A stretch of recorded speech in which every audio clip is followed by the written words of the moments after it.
یعنی گناه های صغیره و کوچکشه، و کبیره ها و گناه های بزرگ و کبیره را ذاک التقا، این می تقواست. وقتی خدا نگاه کردی از گناه صغیره و کبیره تو چی هستی؟ با تقوا هستی. بعضی کسا را بگی نه خیلی گناه صغیره هست، این خورترک است، این خورترک است، خورترک است. علما میگن لا صغیرت مع الاصرار، گناه صغیره با اصرار صغیره نمیمانه. اگر هر روز توی کوچک کوچک کوچک کوچک گناه میکنی به چی مبدل میشه؟ به کبیره مبدل میشه. ولا کبیره مع الاستغفار، ولو که گناه کبیره هم کرده بودی اگر استغفار بکنی یا گناه تو از بین میره. پس اگر تو تقوا داری باید درباره هر دوش فکر کنی. اصحاب رسول الله صلی الله علیه و سلم چی عادت داشتن؟ در او وقت بعضی کسا منافق بودن و بعضی کسا صحابی حقیقی رسول الله صلی الله علیه و سلم بودن. صحابی حقیقی رسول الله صلی الله علیه و سلم اگر یک گناهگاه کوچک را میکرد به اندازه یک سر سوزن، او را فکر میکرد که ما یک گناه کردیم به اندازه یک کو. این تقوا هست که گناه صغیره تا چی حساب کنی؟ به اندازه یک کو بزرگ حساب کنی. و انسان های منافق چی عادت دارن؟ که گناهی که به اندازه کو هست او را چی میکنن؟ بسیار خطرک حساب میکنن. این چیه که این خیلی گناه است. در زندان میبینی یک نفر 3 تا را کشته، چی میگه؟ او استاد شما قاتل میگن. اون یک نفر دیگه از 20 تا را کشته. ما یک موتر دزدی کردیم و 15 تا را دزدی کرده. اسوا و رهبر از او کی است؟ یک دزد دیگه است. پس انسان مسلمان با تقوا خل الذنوب صغیرها و کبیرها ذاک التقا، گناه صغیره و کبیره را ترک کن، همین تقوا هست.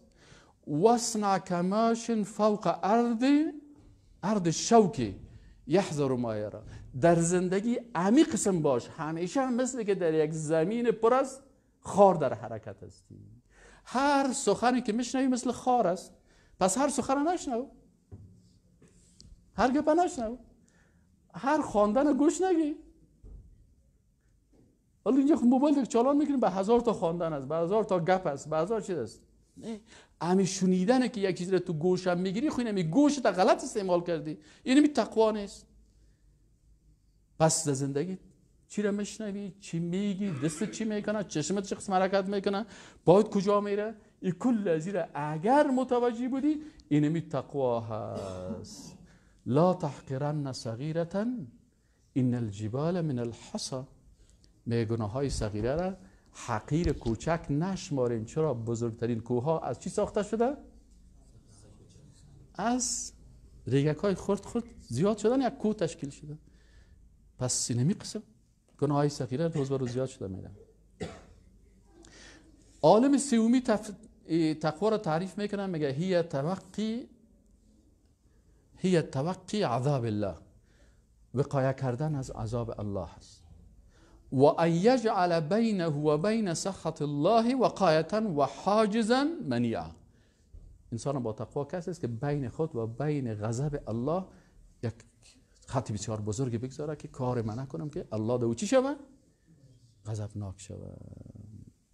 و ذالک، این چه قسم میگه امکانات داره؟ میگه یکونو به امتثال کل ما امر، که هر چیزی که امر شده او را انجام بده، و تجنب کل ما نهی و زجر، اجتناب از تمامش، یعنی عمل به تمام اوامر بدون و سبون شعبه، و نهی از تمام گناه ها رو باید بسازید. اوتو نیست که مثلا یک گناهگاه خوشت ایره بکنی، باز او گناه دیگه که میگه یک نفر کمونست شده بود در وقتای کمونستا. چی شده بود؟ کمونست. اونا کمونست شدن، الله کمونستشان کرد. خودشان گفتن ما کمونست هستیم، برو الله پاک مطابق نامتان کمتان هم کنه و نیستتان هم کنه. این کمونستا یک کسی برش گفته بود که در کمونیسم قانون است که باید اگر 2 تا موتر داشته باشی یکیشه بیتی بر دیگرا، یک موتر بست است. باز گفته بود که این قسم کمونیسم قبول دارم. خب گفت مثلا اگر 2 تا خر داشته باشی یکیشان باید بر دیگرا بدی. گفت نه ایش قبول ندارم. گفت چرا کمورز جان خوب گپی که گفت نه موتر خو ندارم، از خاطر اون نظریه را قبول دارم، اما چون خر دارم خر من نمیگم با کسی دیگه بتم. از اون سیستمشان همین قسمی بود. خب پس انسان باید با کل با تقوا همون است که با تمام شعبات ایمان چی میکنه؟ عمل میکنه. خب عالم دیگه تقوا را چه قسم تعریف میکنه؟ و کلمت التقوا در آیت قرآن میگه که و الزمهم کلمت التقوا. عبدالله ابن عباس رضی الله عنهما میگه که و کلمت التقوا هی لا اله الا الله. تقوا چی هست؟ لا اله الا الله. در لا اله الا الله سه عهد است که توی سه عهد تا باید حفظ داشته باشی. این سه عهد لا اله الا الله را کی یاد داره؟ شما سه تعهد با لا اله الا الله کردین سه تعهد؟ در لا اله الا الله ما با امرای الله سه تعهد کردیم. کی یاد داره سه تعهد؟ شما؟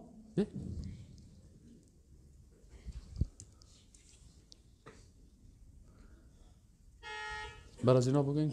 اینجا پیش مایک یک خود نزدیکی. بسم الله الرحمن الرحیم. ما در لا اله الا الله سه تعهد با الله سبحانه و تعالی میکنیم. اولین تعهدی که ما با الله سبحانه و تعالی میکنیم بدون ذات الله سبحانه و تعالی هیچ کسی را عبادت نمیکنیم. یک تعهد دوم این است که بدون قانون الله سبحانه و تعالی هیچ قانون دیگر را قبول نمیکنیم. و سومین تعهد ما این است که تمام عبادات خود بر روش رسول الله صلی الله علیه و سلم انجام بدیم. جزاک الله خیر. این سه تعهد است. این حال تقوا چی است که به این سه تعهد چی باشی؟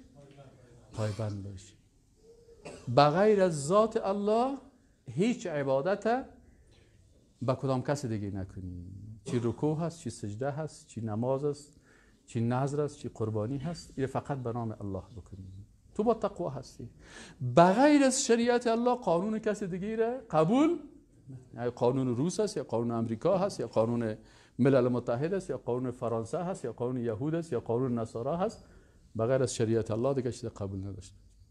این تعهد است که در کلمه میکنه. و سومش که به طریقه کی زندگی کنی؟ رسول الله صلی الله علیه و سلم. پیرت، مرشدت، رهبرت، راهنمایت کی باشه؟ رسول الله صلی الله علیه و سلم. خب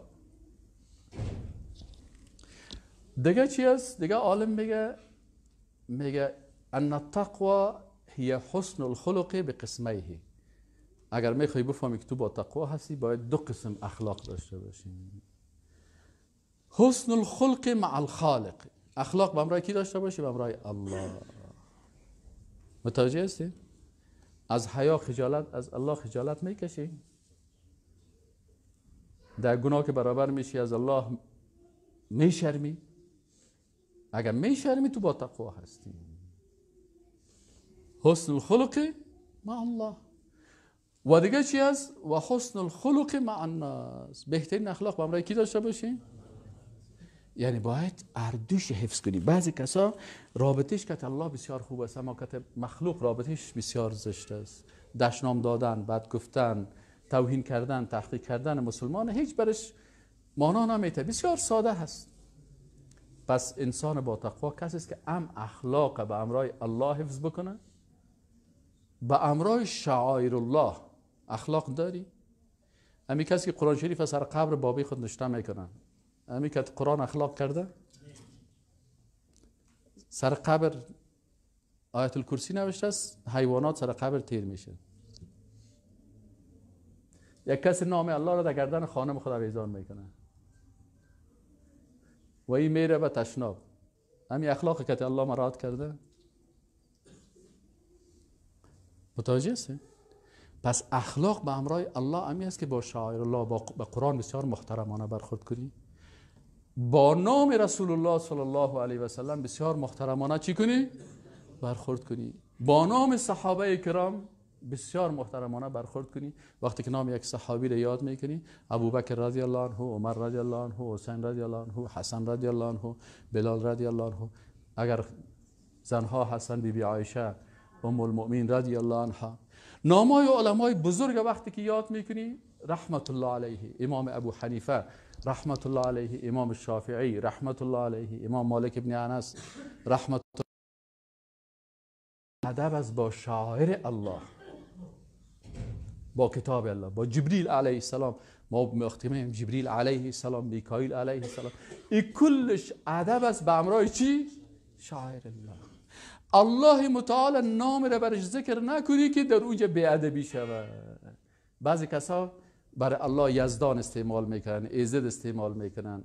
همین کلمات نامده در قرآن، در اسماء الله الحسنا نیست. حتی کلمه خدا را علمای عقیده میگه استعمال نکنید. خدا و خدای و سختن و گاد و این گپا را وسو کنید. نامش الله هست، بگو یا الله. متوجه هستی؟ و الله وقتی که میگی سبحان الله و بحمده با بسیار ادب و همچنان به امرای هر مؤمن موحد باید اخلاق داشته باشی. ولله العزة ولرسوله وللمؤمنین ولكن المنافقین لا يفقهون. الله ذات با عزت است. رسول الله صلی الله علیه و سلم بسیار شخصیت با عزت است و هر مؤمن موحد بسیار شخصیت چی است؟ با عزت است به نزد الله. الله میگه او با عزت است. چطور با کلمات زشت او را به عزت میسازی؟ در اینجا در تقوای تو تکر میه، بر از اون نقص نمیرسه. هر کسی که توهین، تحقیر، کلمات زشت برش استعمال میکنی در حقیقت از تقوای خود چی کردی؟ کم کردی. پس تقوا چی است؟ حسن اخلاق به امرای خالق و شعائرش و حسن اخلاق به امرای رسول الله صلی الله علیه و سلم و امتش. متوجه هستید؟ ایره اخلاق میگن. باقی ماندش ان شاء الله در هفته ما بحمدک اشهد ان لا اله الا الله استغفرک و اتوب الیک. درس ها سر صبا بخیر در مسجد